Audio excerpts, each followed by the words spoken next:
Now it's time for today's Focus Report, and they used to be open green fields, but now they are rubbish dumps. As you can see, critics saying mountains of trash are piling up in and around towns and villages across France, dirtying the image of the French countryside. In one commune, less than 40 kilometres is in fact outside of Paris, rubbish filling the equivalent of 7 football fields continues to pile up, leaving the town's inhabitants desperate for a solution. Well, while illegal dumping in France is punishable by law, the legislation is rarely enforced. France 24's Julien Sauvaget and Erin Ogunki have this report. The Sea of Garbage. That's the name the inhabitants of Carrière have given to the largest makeshift landfill in France. It's a massive field spanning 300 hectares, at least 40 of which are covered with thousands of tons of mixed waste. It's mostly garbage from construction sites. It's rather impressive. There's everything from wood, asbestos, cement sheeting, and here you have solvents, paint remover, all sorts of canisters with big pollution risks. It's just unbelievable to see all of this here. We're lucky there are some trees here. Without them, all this space would be covered too. Bruno Piva grew up here. He says he no longer recognizes the fields he knew as a child. This area here belongs to my in-laws. My brother-in-law and I planted these trees to try and occupy the fields, to make something out of it. See, they've dumped rubbish even up to here. For a century, this farmland provided food for nearby Parisians.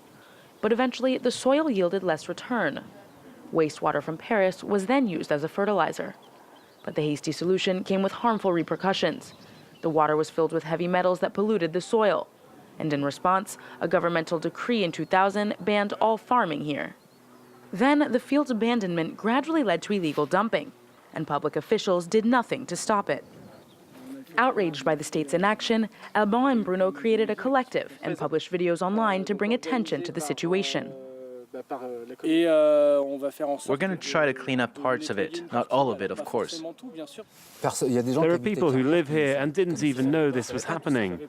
They didn't know what was going on, and neither did I. When I came to the field for the first time, I didn't expect for even a minute that the landfill would be so massive. Even the mayor was shocked when I brought him here. He wasn't expecting to see so much rubbish. Today, the mayor has returned with 2 MPs.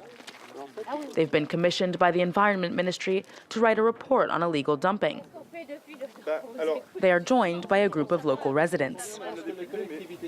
De durcir. Alors, il va y avoir la période sanction. On va donner plus de pouvoir aux maires. Je suis en colère, c'est pas après les citoyens qui jettent et tout. Non, moi je suis en colère. Je suis en colère contre les élus qui font pas leur boulot. Il y a 7000 tonnes, on va pas le faire comme ça. Je sais. D'accord, ok. Donc s'il vous plaît, ne dites pas qu'on fait rien, on va le faire. Mais écoutez-nous.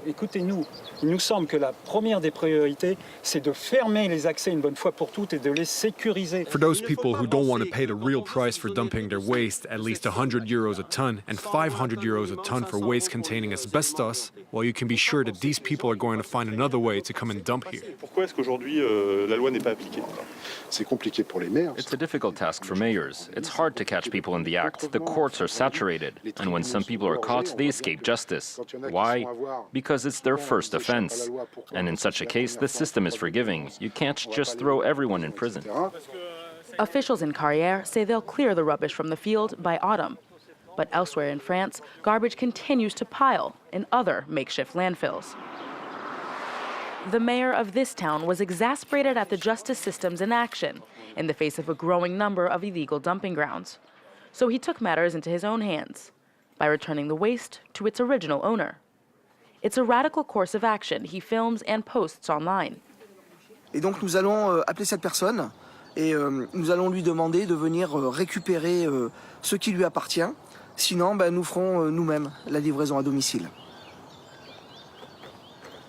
Once a border police agent, the mayor carries out meticulous investigations, thanks to internet and clues found in the rubbish. There are literally 50 different methods to find these people. For example, sometimes you may find this type of tile which helps you identify the building site they came from. Then you go to the site and indeed find the same tiles, so there's no doubt possible, and these tiles are also quite distinctive. Then there are some unique cases. Here, for instance, you'll see a little series number on this lid that comes on large beer canisters used in bars. So using the series number, we called the manufacturer, who told us it was delivered to a bar in Bornel, which is 40 kilometers away. So we went to the bar and saw that it was under construction and that all of the trash came from there. Solution has been a success. 4 to 5 makeshift dumps used to sprout up per week. That's now down to 2 to 3 per year. This used to be a huge pile of waste. There were 40 tons. It was pretty remarkable. So we've installed these big rocks. They don't necessarily blend in with the nature, but in any case, there's no more trash. And that's what's most important. Simply returning the garbage to its discarder isn't enough. Action without preventive, protective, and land use policies will never be adequate. Prevention, education, and stricter penalties are just some of the new strategies the government is now pushing for to try and curb illegal dumping. Concrete measures are expected for 2019.